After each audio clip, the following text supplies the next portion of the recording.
দাওয়াত আছে, রেডি হইলাম। কিন্তু পারফিউম না দিয়ে তো বের হওয়া যাবে না। পারফিউম কোথায়? ফ্রিজে।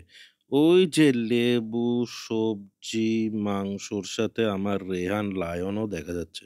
এটাই দিয়ে বের হবো। আর কি আছে ফ্রিজে একটু দেখি তো। ও ডিম, ইয়েস ডিম আছে। ক্লেমন মোহিতো, ভালো জিনিস। এতক্ষণ ফ্রিজে রাখছিলাম, খুলি।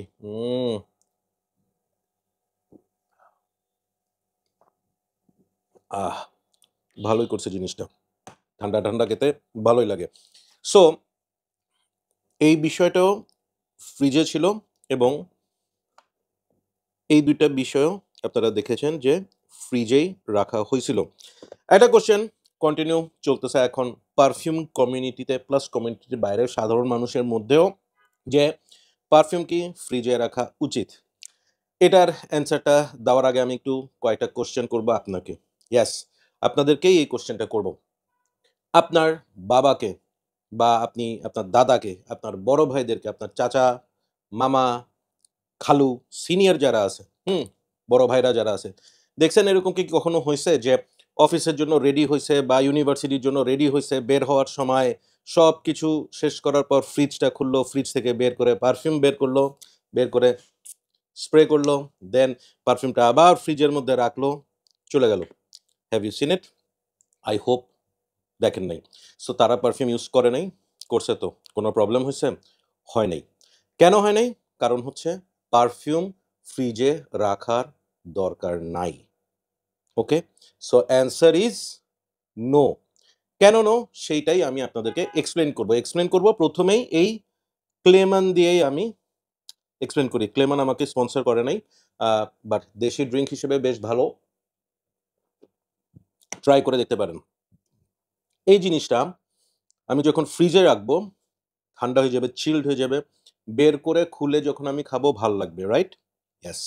বাট জাস্ট থিংক এই জিনিসটাই ফ্রিজ থেকে বের করে আমি নরমাল টেম্পারেচারে রেখে দিলাম এবং আফটার 2 ডেইজ আমি নরমাল টেম্পারেচার থেকে বের করে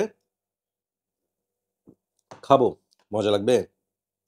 লাগবে না। কেন লাগবে না? কারণ হচ্ছে এইটার যে স্পার্কলিং ব্যাপারটা, সেই জিনিসটা নষ্ট হয়ে যাবে। পাইনসা টাইপের হয়ে যাবে, তাই না? ইয়েস। কেন হবে? কারণ হচ্ছে এইটা ঠান্ডা টেম্পারেচারে যখন ছিল, এইটা যেই জিনিস দিয়ে বানানো হইছে সেটা একটা নির্দিষ্ট টেম্পারেচারে চলে আসছিল। ঠিক আছে? দেন আবার যখন আমি ন্যাচারাল টেম্পারেচারে নিয়ে আসি, তখন কি হইছে? এই ঠান্ডাটা যখন ন্যাচারাল টেম্পারেচারের সাথে অ্যাডজাস্ট করতেছিল, তখন এটার থেকে পানি বের হইছে। এটার যে ভিতরে যে স্পার্কলিং ওয়াটার ছিল সেটা নষ্ট হয়ে গেছে এবং জিনিসটা ডাইলেটেড হয়ে পানিশা হয়ে গেছে। তাই না? সো ঠান্ডা থেকে বের করে সাথে, সাথে খাইলে এই জিনিসটা মজা। So what about perfumes? একটা জিনিস আমি একটু বলি। পারফিউম আপনি যখন ফ্রিজে রাখবেন, এইটা যেই মলিকিউল গুলা দিয়ে বানানো হইছে, সেই জিনিসগুলো কিন্তু রেগুলার টেম্পারেচার থেকে নেমে একদম ঠান্ডা একটা টেম্পারেচারে চলে আসবে। আমরা যে ফ্রিজগুলো ইউজ করি, সেই ফ্রিজগুলোতে টেম্পারেচার কত থাকে? ৮ থেকে ১০ এর মধ্যে। ঠিক আছে? আর আমাদের রুম টেম্পারেচার কত থাকে? ২৪-২৫। So there is a gap. যখন আমি এটাকে ফ্রিজে রাখবো, সেটা ঠান্ডায় ৮ ডিগ্রি সেলসিয়াসে চলে আসবে। বাট যখন আমি এটাকে বের করে নিয়ে আসবো, আবার এটা ন্যাচারাল একটা টেম্পারেচারের দিকে আসতে থাকবে। সো কি হবে? এইটার যে মলিকিউল গুলা এই চেঞ্জেস এ ব্রেক হয়ে যাবে এবং খুব দ্রুত নষ্ট হয়ে যাবে। ঠিক আছে? সো ফার্স্ট রিজন এই কারণে আপনারা অবশ্যই পারফিউম ফ্রিজে রাখবেন না। সেকেন্ড রিজন, সেকেন্ড রিজন হচ্ছে আ আপনি এভাবে চিন্তা করেন, ফ্রিজের মধ্যে আপনার অনেক ধরনের ইনগ্রেডিয়েন্টস আপনারা রাখেন। শাক, সবজি, ফল-মূল, মাছ, মাংস, ডিম অনেক কিছু রাখেন। সেগুলার কিছু স্মেল থাকে, থাকে না? এখন আপনি চিন্তা করেন যে এই পারফিউমটা যখন আপনি ফ্রিজে রাখবেন, এইটার সাথে ওই স্মেল গুলোও কিন্তু আসবে। এটার যে ন্যাচারাল স্মেল সেই জিনিসটা হ্যাম্পার হবে। একটা জিনিস চিন্তা করেন যে আমাদের জাতীয় ফল কাঁঠাল ফ্রিজে রাখছেন। এরপর কি হবে? তাই না? ইয়েস। সো 2nd রিজন হচ্ছে এটা। 3rd রিজন, এটা যখন আপনি ফ্রিজে রাখবেন, খুব স্বাভাবিকভাবেই ঠান্ডাতে কি হবে? এটা একটা ফ্রিজিং সিচুয়েশন এ আসবে। এটা একদম ঠান্ডা হয়ে যাবে। যখন বের করবেন এটার মধ্যে কি হবে? পানির বাষ্প জন্ম হবে, তাই না? ডিউ ড্রপস এর মতো। ঠিক আছে? সো এই ডিপ ড্রপসটা কি করবে? এই যে এখানের যে স্প্রেয়ারটা, এই স্প্রেয়ারের সাথে এই মেটাল ক্যাপটা যখন পানির টাচে আসবে, এখানে জং ধরবে, স্প্রেয়ার নষ্ট হয়ে যাবে, নজল নষ্ট হয়ে যাবে। স্পেশালি যেগুলা মেড অফ মেটাল। ঠিক আছে? সো থার্ড রিজন হচ্ছে এই কারণে আপনারা পারফিউম ফ্রিজে রাখবেন না। এবং ফোর্থ রিজন হচ্ছে আপনি যখন পারফিউম আপনি ঠান্ডা একটা প্লেসে রাখবেন, হুম? এইটা যখন ঠান্ডা থেকে নেচারাল থেকে ঠান্ডা, এই যে ট্রানজিশন গুলা হবে বারবার, ঠিক আছে? পারফিউমের জুসটা শক খাবে বারবার। শক খাইলে কি হবে? এইটার যে অয়েলটা ছেড়ে দিবে। আপনি দেখবেন এটার টপ নোটসটা নষ্ট হয়ে যাবে। অনেক সময় আমরা কি করি? এই কনসেপ্টটা কেন আসছে? আমরা বলি কি পারফিউম আমরা ম্যাসারেট করব। ভাই ম্যাসারেশন প্রসেস হচ্ছে একটা লম্বা প্রসেস। ঠিক আছে? আমরা শুটকি খাই না? শুটকি কোথায় দেই? রোদে শুকাইতে দিই। ঠিক আছে? সো পারফিউম যখন বানায় পারফিউমাররা যে ইনগ্রেডিয়েন্টস গুলা ইউজ করে, সেগুলা ইউজ করে বানানোর পর সে যখন ডিস্ট্রিবিউশন এ যায়, তার আগে এইটার একটা ম্যাসারেশন প্রসেস হয়ে যায়। হ্যাঁ? যার কারণে আমরা এগুলো নিয়ে ইউজ করতে পারি।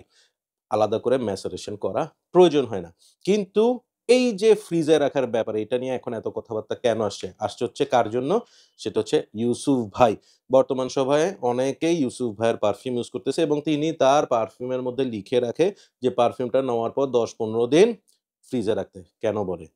কেন বলে? সেটা হচ্ছে সে পারফিউমটা ইনস্ট্যান্টলি বানায় দিচ্ছে। সো বানায় দেওয়ার পর কি হচ্ছে মলিকিউল গুলা ম্যাসারেশন এর সময় পায় না। সো ও একটা ট্রিক করছে যদি ফ্রিজে রাখে তাড়াতাড়ি জিনিসটা জমে যাবে। তখন আপনারা স্প্রে করলে মনে হবে যে আরে ম্যাসারেটেড হয়ে গেছে এখন তো পারফরম্যান্স খুব ভালো পাচ্ছি। It's not true at all. আপনি দেখবেন যে ইউসুফ ভাইয়ের পারফিউম আপনার অন্যান্য ডিজাইনার নিশ রেগুলার পারফিউম থেকে অনেক তাড়াতাড়ি নষ্ট হয়ে যাবে। ঠিক আছে? এইটার যে একটা নরমাল একটা টাইমলাইন আছে। এটা কতদিন ইউজ করা যাবে বা এটার যে একটা এইজিং আছে, সেই জিনিসটা ফ্রিজে রাখার কারণে ফাস্টার হয়ে যায় এবং দ্রুত নষ্ট হয়ে যাবে। সো প্লিজ ফ্রিজে রাখবেন না। ইউসুফ ভাই বললেও রাখবেন না। বরঞ্চ ইউসুফ ভাইয়ের পারফিউম আপনি যদি ইউজ করেই থাকেন, এনে নরমাল এরকম একটা অন্ধকার কাপবোর্ডের ভিতর ঢুকায় রাখবেন। নরমাল টেম্পারেচারে আপনি প্রয়োজনে ২ মাস পর ৩ মাস পর ইউজ করেন। You will get better result. অনেক সময় আপনারা দেখবেন যে বলে যে, "হ্যাঁ, আমি ফ্রিজ থেকে বের করে রাখার পরে, হ্যাঁ, বের করার পর কিন্তু আমি পারফরম্যান্স খুব ভালো পাইছি।" ইট ইস নট অলওয়েজ ট্রু। অনেক সময় এই যে পারফিউমটা, হুম? এটার যে ফ্রেশনেস যে ন্যাচারাল ব্যাপারটা আছে, টপ নোটটা আছে। ফ্রিজে রাখার কারণে, ফ্রিজ থেকে বের করার কারণে টপ নোটটা নষ্ট হয়ে যায়। নষ্ট হয়ে সেখানে একটা ডার্টি স্মেল চলে আসে। সাথে এটা শুরুই হয় মিডল অ্যান্ড বেস নোটস থেকে। সো তখন কি হবে? আপনি যখন স্প্রে করবেন এটা, আপনার মনে হবে, "আরে! আগের থেকে তো এটা অনেক পোটেন্ট হয়ে গেছে।" Not true. হুম? সো এটা অনেক সময় ডিসিভিং।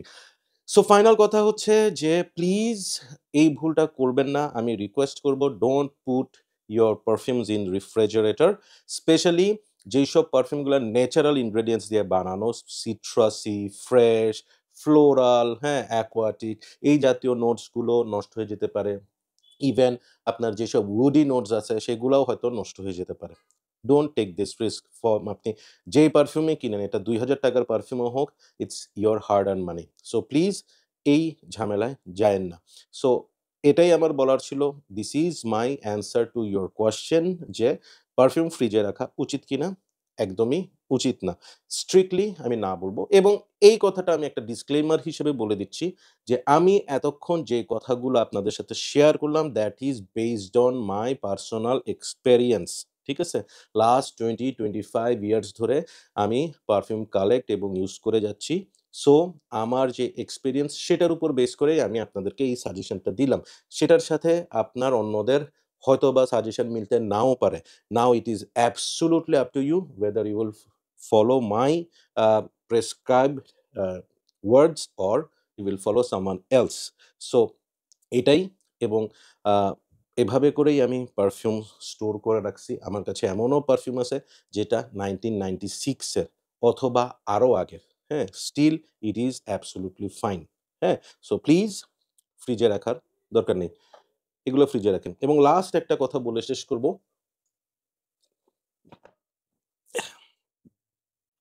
পারফিউমের একটা ইনগ্রেডিয়েন্টস হচ্ছে অ্যালকোহল। ঠিক আছে? ইথানলও আছে, দিস অ্যান্ড দ্যাট। সো আপনারা দেখছেন কখনো? হয়তো আপনি লিকার বা আপনি অ্যালকোহল ইনটেক করতে নাও পারেন বা করতেও পারেন। That is totally your call. But আপনি কি দেখছেন যে কখনো একটা মদের বোতল ফ্রিজের মধ্যে রাখা আছে? এই যে বিভিন্ন বার-টার আছে ওখানে দেখবেন সাজায় রাখছে। ঠিক আছে? হ্যাঁ? কখনো দেখবেন না যে মদ ফ্রিজ থেকে বের করে ঠান্ডা, ঠান্ডা সার্ভ করছে। নো, দে গিভ আইস। ওই পারফিউম আছে না vodka on the rocks.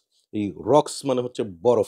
So এই বরফ কেন দেয়? ঠান্ডা হওয়ার জন্য। সো বরফ দিয়ে ঠান্ডা করার দরকার কি? ডাইরেক্ট বোতলেই তো ফ্রিজে রাখতে পারো। রাখে নাই? কেন রাখে নাই? কারণ অ্যালকোহলের ক্ষেত্রেও জিনিসটা সেম। একইভাবে ইফেক্ট হবে। যদি আপনি একটা মদের বোতল ফ্রিজে রেখে দেন, এটার স্থায়িত্ব কমে যাবে। রাদার আপনি মদ যদি নরমালি রেখে দেন, যত পুরানো হবে তত এটা আরো কি বলে ডেন্স হবে। ঠিক আছে? So that's all for today. Thank you so much. আমি যা বলছি based on my logic and using experience. So যদি কারো সাথে আমার মতামত না মিলে, definitely you can share your opinion in the comments section. there is nothing wrong in learning. আমারও ভুল হইতে পারে। আমিও আপনাদের মতামত থেকে শিখতে পারবো। সো আর যদি আমার মতামতের সাথে একমত হন, সেটাও আপনি কমেন্ট করে জানাতে পারেন। Thank you so much. Keep loving Perfumology and keep smelling good. আল্লাহ হাফিজ।